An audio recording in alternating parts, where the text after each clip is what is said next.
Bonjour à tous, donc aujourd'hui j'ai envie de vous parler d'un nouveau projet que j'ai en tant qu'écrivain.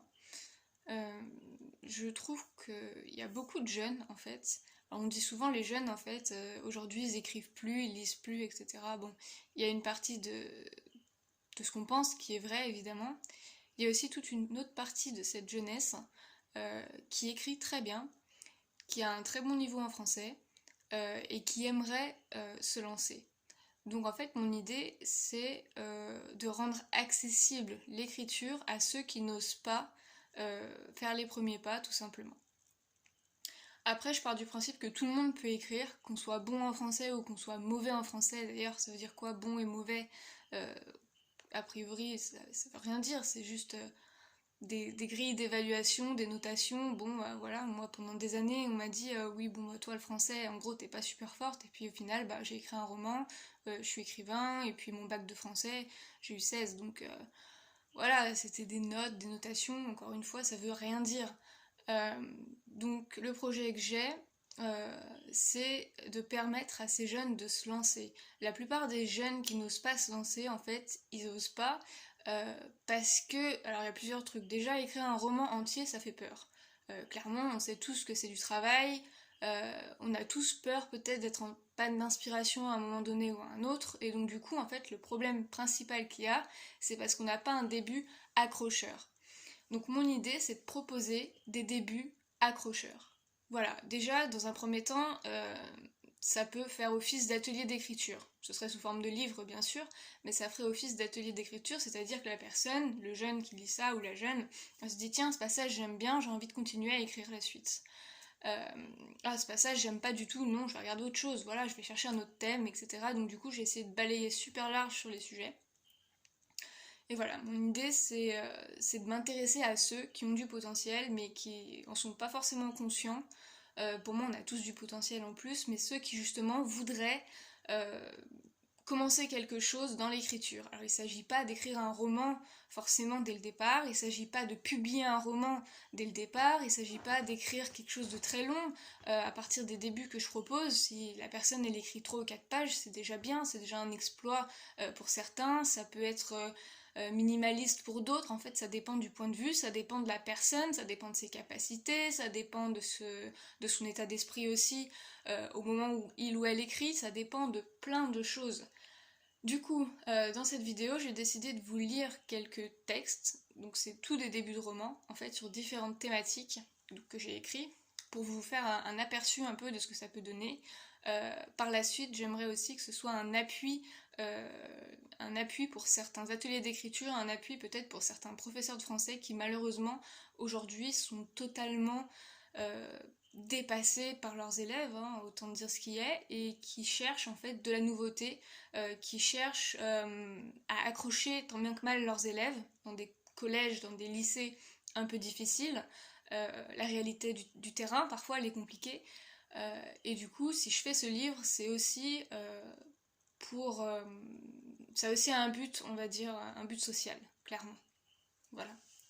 Donc je vais lire quelques textes que j'ai écrits euh, en parlant des sujets que je traite. Voilà, donc pour chaque texte, en fait, il y a une thématique ou il y a plusieurs thématiques.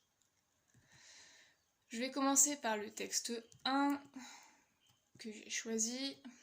Avant, j'ai fait un petit speech. Donc, ce livre propose aux jeunes qui n'osent pas se lancer dans l'écriture de courts textes, servant à amorcer le début d'un essai, d'une nouvelle ou bien pour les plus téméraires d'un roman ou d'un récit. Les propositions sont diverses et variées et abordent tout type de sujets afin d'ouvrir toutes sortes de portes. Bien entendu, ce livre peut aussi bien convenir aux adolescents ou aux adultes et même à des amateurs de cinéma désireux de s'inspirer. Alors, le thème 1, proposition 1, Position 1, ça parle plus de famille, d'adolescence, des études et des tabous qu'on peut trouver un peu dans les familles. Donc voilà, premier exemple d'un début. Je crois que j'ai longtemps essayé de dissimuler ce côté sombre que je porte au tréfonds de mon âme. Le sourire aux lèvres, le cœur euphorique et la joie dans les yeux, c'est tel que me connaissent la plupart de mes amis encore aujourd'hui. Si je devais parler de moi, je dirais simplement que je suis ce mélange de feu et de glace, cette instabilité de jeune femme à cran et sur le qui-vive, qui fait que tantôt je ris, tantôt je pleure. Mes parents pensent que ce n'est pas normal, du haut de mes 17 ans, d'avoir déjà pensé à faire l'amour et de désirer des enfants. Ma mère est d'ailleurs catégorique sur le sujet. On ne peut pas dire que son éducation catholique et guindée l'ait aidé un tant soit peu à penser différemment. Je vous la fais courte, j'ai un petit ami. Il s'appelle Fred et étudie dans mon lycée. Nous sommes tous les deux en terminale, bien qu'il ait choisi une section différente de la mienne pour son profil scientifique en premier lieu, et aussi, il est vrai, pour satisfaire ses deux parents diplômés de hautes et prestigieuses écoles. On ne parle pas souvent de la jeune Léa, à la maison. C'est mon père qui a choisi ce prénom banal et couramment employé, disons, dans les 2 tiers de la France. Voilà pour le premier exemple. Donc à la suite de chaque proposition, j'ai écrit un petit texte. Donc c'est des explications liées aux termes en gras, parce que j'ai mis des termes en gras, avec des ouvertures possibles. Donc voilà.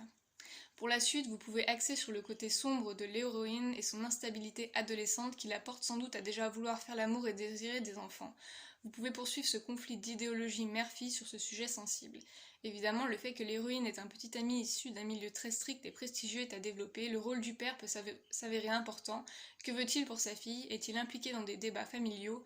Et surtout, qui est cette jeune Léa et pourquoi n'en parle-t-on pas souvent dans la maison?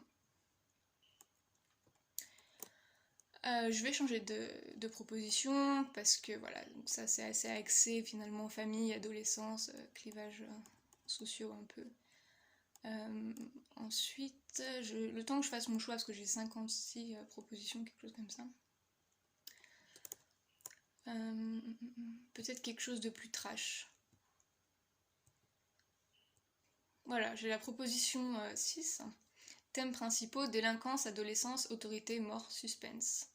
Donc évidemment, le thème principal, là, c'est l'adolescence, ou parcours de vie. Le tout asphyxie lentement mes poumons. Il fait terriblement froid dans mon cœur. J'ai attendu tellement de temps avant de mettre mon projet à exécution. Je jette mon dernier mégot dans les flammes ardentes et me délecte du spectacle. C'est qu'elle brûle plutôt bien, cette caisse. Les matériaux sont hautement inflammables. Il faut dire que j'ai déversé méticuleusement 3 litres d'essence sur les sièges passagers avant. À l'arrière, je ne pouvais tout de même pas asperger la dépouille de mon chien. Je me rallume une cigarette avec prudence. Je prends le risque de sauter. Je le sais. Secrètement d'ailleurs, je crois que je m'en fiche. Je vais devoir filer. Au pas de course, c'est mieux, car j'entends des sirènes au loin. Une explosion soudaine me couche à terre et je reste là, des minutes ou des heures, que sais-je, inconscient. Donc il y a un paradoxe très présent entre le chaud et le froid, entre l'excitation du mal et la peur de ce même danger chez ce jeune que l'on devine adolescent. Ça pourrait être une fille ou un garçon, rien ne l'affirme. Ce jeune fuit quelque chose ou quelqu'un à travers cet acte. Il a laissé la dépouille de son chien à l'arrière de la voiture, il joue avec le feu en s'allumant une dernière cigarette face aux flammes, il entend les sirènes et tout explose. Va-t-il se réveiller un jour? Va-t-il être sanctionné par l'État? Quel sera l'avenir de ce jeune adolescent et surtout, pourquoi a-t-il commis cet acte? Donc là-dessus, c'est vrai, sur ce sujet, on pourrait écrire un roman. Proposition 7, harcèlement scolaire. C'est un texte, un début de roman qui fera un peu débat, si je devais le proposer aux enseignants en tout cas. Mais bon. Des cris, des larmes, du sang et des coups. Kylian, à peine 10 ans, s'écroule sur le goudron froid, au milieu de cette cour où nul enseignant ne l'a vu. La menace revient sous d'autres formes. Les mots sont froids, tranchants. Son adversaire le tuera. Kylian comprend lointainement ce qu'on lui crache au visage. Il sait juste qu'il est tard maintenant, sûrement l'heure de rentrer chez lui. Maculé de sang, le garçon se lève difficilement. Il a mal au ventre, il a mal au bras, mais au final c'est le cœur d'un enfant blessé qui hurle à l'injustice dans sa poitrine. Il dira qu'il est tombé dans les escaliers. Un jeune enfant, Kylian, d'à peine 10 ans, est tabassé par un autre élève de son établissement scolaire. La scène se passe dans la cour de récréation, juste avant que les portes ne se ferment. Aucun enseignant n'est présent. Au milieu de cette torpeur, des coups et des insultes que l'on devine, Kylian comprend qu'il est l'heure de rentrer chez lui. Il ne dira rien à sa famille, puisqu'il est tombé dans les escaliers. Que va-t-il se passer pour le jeune Kylian une fois rentré chez lui? Comment vont réagir ses parents? Cette scène de violence est-elle récurrente? Et à terme, le jeune Kylian devra-t-il régler son problème seul ou sera-t-il aidé par des adultes ou des amis de son âge?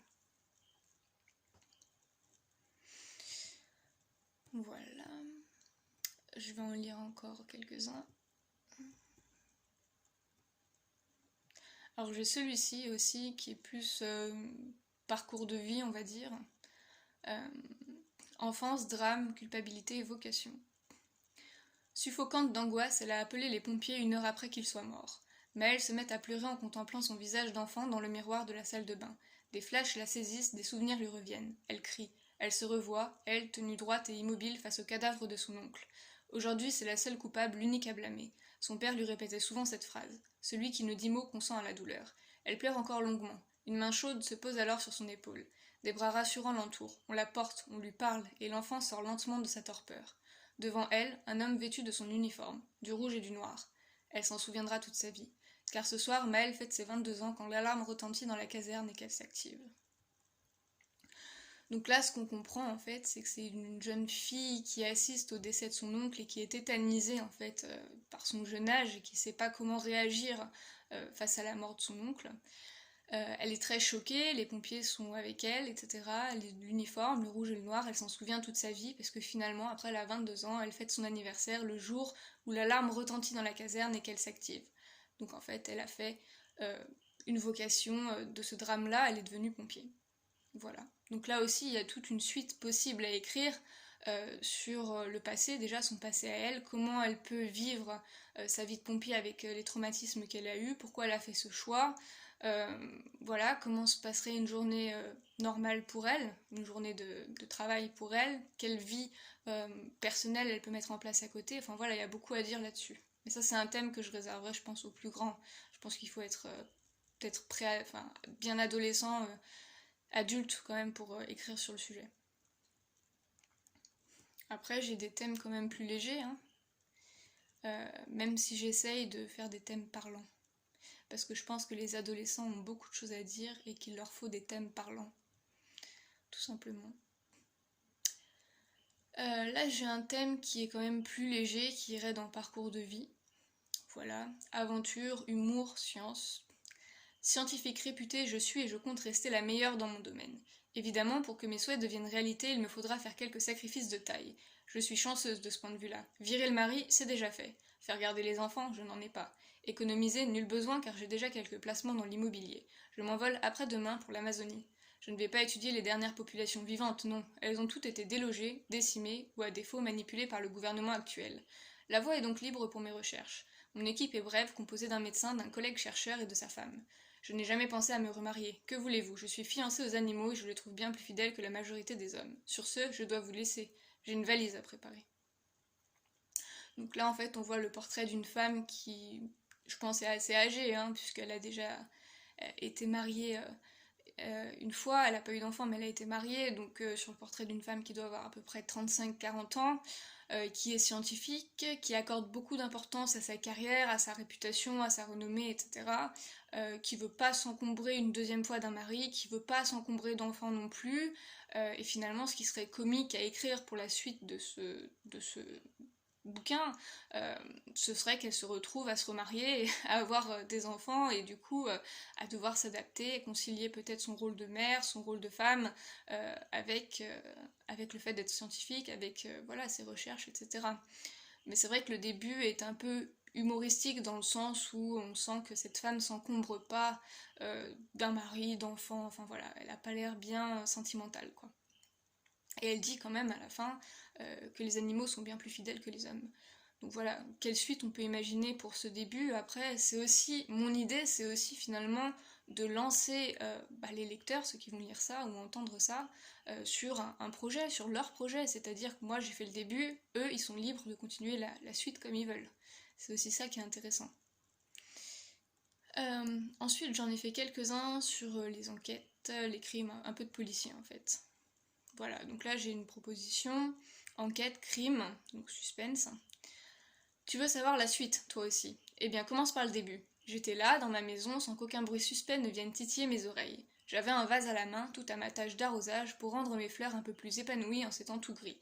Le tonnerre a éclaté en fin de journée, c'est sans doute pour cela que je n'ai pas entendu l'homme cagoulé, forcer ma serrure, pénétrer chez moi et tuer de sang-froid mon mari et mon chat.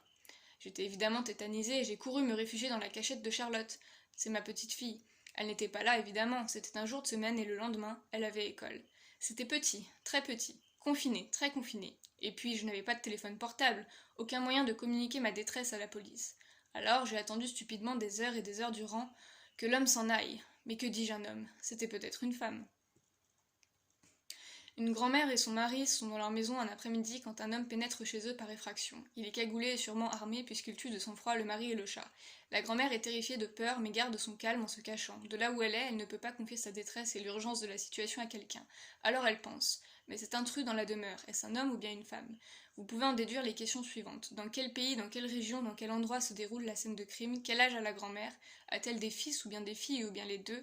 Était-elle en conflit avec certaines personnes ou membres de son entourage? Quel métier ou quelle profession exerçait-elle avant d'être à la retraite? Quant au mari, qui était cet homme? Et enfin, pourquoi le tueur a-t-il commis un tel acte de barbarie? Bien sûr, les questions que je pose là, vous pouvez vous les poser aussi et vous pouvez même vous en poser d'autres. Voilà. Mais c'est vraiment les questions, je pense qu'elles sont importantes pour inspirer sur la suite de quelque chose, quoi. Ensuite, il y a celui-là sur la mixité sociale, l'amour, les difficultés de la vie, donc c'est plus dans un parcours de vie. Je n'ai jamais faim, je n'ai jamais froid, je n'ai jamais mal. Ma carapace est bétonnée et nul ne peut prétendre à y entrer. Personne n'avait jamais réussi cet exploit, d'ailleurs. C'était quelque part ma plus grande fierté. Je me plaisais donc à écouter les plus tragiques récits de vie dans ce centre social où je faisais de simples interventions afin de recueillir des données pour ma thèse. Étudiant en psychologie. Voilà pour les études. 27 ans. Voilà pour l'âge. Célibataire. Voilà pour mes relations intimes. Puis, Yamina est entrée dans ma vie un soir d'hiver avec des haillons sur le dos et les yeux fortement désespérés. C'était le 19 février et toute ma vie a basculé. Un jeune homme étudiant en psychologie est totalement apathique, fait la rencontre d'une jeune femme en difficulté et se prend de compassion pour elle. L'étudiant semble sortir de ses cours théoriques pour découvrir ou redécouvrir le terrain et peut-être aussi avec les émotions, les sentiments ou l'humanisme tout simplement. Alors les questions à se poser pour poursuivre ce récit seraient: quel peut bien être le passé de l'étudiant? Osera-t-il aller à la rencontre de Yamina? Que va-t-il advenir de cette femme? Quel parcours Yamina a-t-elle eu? A-t-elle des enfants? Fuit-elle un pays? Vont-ils nouer une belle amitié, une grande histoire d'amour? Donc voilà, à chaque fois c'est assez large les possibilités en fait d'écriture derrière. Hum, hum, hum.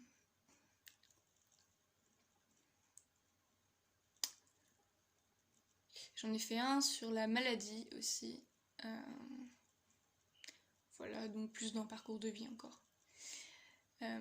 Le terme maladie renvoie à bien des idées, et les idées que l'on s'en fait généralement sont péjoratives. Pourtant, ce que l'on oublie de signaler, c'est que le mot maladie en soi n'est pas dramatique tant qu'il n'est pas associé à l'un de ces termes grave ou incurable. Alors je veux défendre les espoirs de guérison ici-bas, je veux croire en demain, et surtout pour celles et ceux qui souffrent, je ne veux pas baisser les bras. Je m'appelle Hakim, je suis infirmier libéral après 10 ans de bons et loyaux services dans les hôpitaux. Si la vie m'a enseigné à de nombreuses reprises combien elle pouvait être injuste, elle m'a également montré que chaque combat valait la peine d'être mené et que parfois, les horizons se dégagent alors que l'on ne s'y attend plus. Elle, c'est Clara. Clara, c'est l'enfant que je vais visiter en premier ce matin. S'en suivra ensuite des dizaines de patients dans la journée. Donc, bah voilà, on a la journée type en fait d'un infirmier. Moi, j'ai choisi Hakim comme prénom. Et j'ai choisi un infirmier et non pas une infirmière pour casser certains clichés justement. Voilà, il y a beaucoup d'infirmiers, on n'en parle pas assez. On parle toujours de ce corps de métier en fait au féminin, et moi ça m'énerve. Et puis voilà, il s'appelle Hakim, donc bah voilà, c'est la mixité sociale aussi, et c'est pas de la discrimination positive, c'est juste de rappeler aux gens que tout le monde peut être infirmier ou infirmière à partir du moment où on a réussi les concours, où on a étudié, etc. Voilà. Et donc la suite qu'on peut imaginer là, ce serait une suite. Alors soit on imagine la suite à travers les yeux de Hakim, donc qui est l'infirmier, soit on peut effectivement envisager une suite à travers les yeux de la jeune Clara, ou alors avec des récits croisés en fait dans ce roman. Donc c'est assez ouvert en fait là. Et évidemment, ça parle de maladie, mais justement, le début, euh, quand même, fait comprendre que bon, bah, la maladie est là, mais c'est pas tragique, c'est pas dramatique. Tant que c'est pas grave ou incurable, voilà, il y a quand même des espoirs, il y a toujours des espoirs. Voilà. Vraiment, c'est un texte qui porte l'espoir. Donc, pour les suites possibles, euh, bah voilà, ce serait bien qu'il y ait de l'espoir aussi. Hmm. Voilà, là j'ai écrit un texte sur les divorces, les séparations pour les jeunes enfants, donc c'est pas toujours facile. Euh, et puis ça peut toucher tous les milieux sociaux. Donc voilà. Mes parents sont riches, très riches. Nous vivons à Paris. Ma mère travaille pour une entreprise informatique de renommée mondiale. C'est elle qui est à notre garde. Mon père est banquier, ami des traders de Wall Street. Et lui, il n'aura jamais le droit de nous emmener quelque part sans que le tribunal s'y oppose fermement. Parce que oui, j'ai des frères et sœurs, évidemment. Voici les deux principaux à mes yeux. L'aînée est la dernière. Oliver, mon grand frère, étudie dans une école privée à Oxford. Je ne le vois jamais et c'est sans doute mieux ainsi. Sandra, ma petite sœur, fait ses preuves dans un lycée réputé de la ville en art appliqué. Donc les parents de cette famille sont divorcés, évidemment. Le père, de ce qu'on comprend, n'est pas un père responsable puisqu'il n'obtient pas la garde des enfants et que le tribunal s'oppose fréquemment aux sorties qu'il demande avec ses enfants. On comprend que c'est une grande famille, que chaque enfant a un parcours un peu tout tracé selon la volonté des parents. Évidemment, la jeune fille qui parle, euh, ou le jeune garçon qui parle d'ailleurs, euh, ne parle pas de lui ou d'elle en fait. Donc ce qui a développé là-dedans, c'est bah voilà, on sait ce que va faire le grand frère, enfin, on sait ce que fait le grand frère, on sait ce que fait la petite sœur, mais on sait pas ce que fait bah, le personnage principal du roman, on sait pas comment il se positionne, on sait pas du tout quelle étude il fait, on sait pas si c'est un garçon, une fille, on sait pas quel âge il ou elle a. Donc là, je pense qu'il y a beaucoup à développer en partant de ce premier point déjà. Et évidemment, après, à plus grande échelle, l'idée c'était aussi de casser un peu les clichés parce que voilà, il y a des divorces de partout, dans tous les milieux sociaux. Euh, voilà, mais c'est vrai que le milieu social qui est très aisé ici est quand même marqué, et donc voilà, est-ce que c'est quelque chose à mettre en avant pour écrire la suite de ce roman? Est-ce que c'est quelque chose à ne pas du tout accentuer? Voilà, après chacun est libre en fait de continuer ce début comme il le veut. Voilà. Et puis aussi quelles relations peuvent avoir les frères et sœurs entre eux, puisque l'un est à Oxford, l'autre est dans un lycée de la ville, mais finalement ils n'ont pas l'air d'avoir de forts liens. Donc voilà, c'est aussi ça finalement. Est-ce que dans les milieux aisés, est-ce que il n'y a pas une certaine forme de tabou quant aux relations amicales, fraternelles, enfin quelles qu'elles soient, juste les relations, est-ce qu'il n'y a pas une certaine forme de retenue qui peut aller à l'extrême des fois? C'est juste des questions d'ouverture. Après, j'ai écrit un autre thème, mais je vais pas faire une vidéo trop longue. Euh, Encore un texte un peu sur le deuil, la rupture, le divorce, les familles. Je regarde les jouets répandus à terre dans ce monstrueux bordel qui est devenu ma chambre. Mon frère joue paisiblement dans un coin et en silence, probablement heureux d'avoir enfreint les quelques dizaines de règles posées chaque jour par nos parents. Soudain, il tourne la tête et éclate de rire en brandissant l'air victorieux, un cheval en plastique. Il a 3 ans. On ne peut pas dire qu'à cet âge-là on est inquiet de la vie en règle générale. Je suis de 6 ans son aîné. J'ai donc la maturité nécessaire pour comprendre que rien ne tourne rond dans notre famille, et ce, depuis 3 jours. Ma grand-mère n'est pas venue passer le week-end avec nous, comme prévu. Notre père n'est pas rentré de son voyage d'affaires aux États-Unis, et notre mère passe ses soirées à pleurer en cachette quand nous sommes censés dormir, dans le grand canapé du salon. Donc là encore, on voit que c'est une famille qui est assez aisée, mais finalement avec des enfants, donc un petit frère qui est très insouciant de par son âge, forcément, donc il comprend pas trop ce qui se passe. Et pour moi, c'est intéressant ça de le garder, de le mettre en avant. Et puis une grande sœur qui, elle, comprend tout ce qui se passe, se pose des questions, commence à s'inquiéter, etc., etc. Donc quelle tournure ça va prendre? Qu'est-ce qu'on peut imaginer aussi de ça? Finalement, ma grand-mère n'est pas venue passer le week-end avec nous, le père est pas rentré, la maman, elle pleure dans le canapé tous les soirs en cachette. Finalement, est-ce que c'est un deuil? Est-ce que c'est une séparation? Est-ce que c'est l'annonce d'une maladie? Enfin voilà, on peut imaginer tout ce qu'on veut, mais il faut pas oublier qu'au milieu, il y a 2 enfants, dont l'un est très jeune et totalement innocent, et l'autre est plus grande, et donc a quand même plus conscience des choses et des événements. Voilà. Dernier texte que je vais lire sur la maladie d'Alzheimer, donc peut-être un thème qui est destiné à des plus grands déjà. Elle regarde encore 3 fois par la fenêtre pour être certaine de n'avoir rien manqué du funeste spectacle. Sa voisine de 90 ans vient d'être enterrée et Louise reste seule dans sa chambre d'antan avec pour seule compagnie sa vieille chatte Chocolatine. Louise a vu sur le cimetière. Louise a vu sur la route. Autrefois d'ailleurs il n'y avait que des champs et des fermes. Chocolatine miaule fort et Louise comprend que son animal a faim. C'est vrai qu'une fois de trop, elle a oublié de lui donner à manger. Soudain, on sonne à la porte. Elle n'attend personne, Louise. Cela fait 10 ans qu'elle n'attend plus rien ni personne. D'ailleurs, elle va ouvrir et elle dira à son fils qu'elle n'a jamais eu que la voisine mariée à une autre femme vient tragiquement de décéder. Donc là déjà, il faut bien comprendre le début, quoi, pour envisager d'écrire la suite. En gros, c'est une femme, une dame âgée, hein, qui est atteinte de la maladie d'Alzheimer, et donc qui oublie de donner à manger à son chat, qui regarde l'enterrement depuis sa fenêtre de sa voisine, donc c'est pas très joyeux. Et puis on sonne à la porte, sauf qu'elle attend personne, ça fait 10 ans qu'elle attend personne, mais elle dira à son fils qu'elle n'a jamais eu, que la voisine, mariée à une autre femme, vient tragiquement de décéder. Donc là, on peut, pareil, on peut comprendre les choses un peu différemment, donc on peut ouvrir un peu différemment, mais son fils qu'elle a jamais eu, peut-être qu'elle parle à un facteur tout simplement et qu'elle le prend pour son fils, peut-être qu'elle parle à son fils mais qu'elle se rappelle pas avoir eu de fils, et puis elle va dire en tout cas à cet homme que la voisine qui est mariée à une autre femme vient tragiquement de décéder. Donc il y a peut-être un mélange des sexes dans la tête du coup de cette femme qui a Alzheimer, de cette personne âgée qui a Alzheimer, qui mélange un peu voisin, voisine, qui sait plus réellement qui est mort, qui est décédé, qui était marié avec qui. Voilà, c'est vraiment l'idée du texte.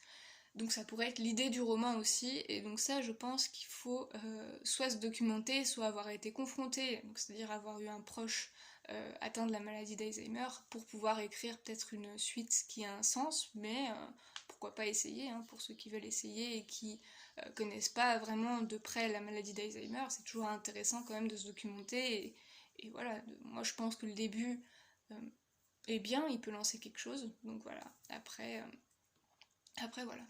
Donc je vais m'arrêter là pour cette vidéo. J'ai peut-être un dernier texte à lire qui pourrait être sympathique. Mais alors il est tout à la fin.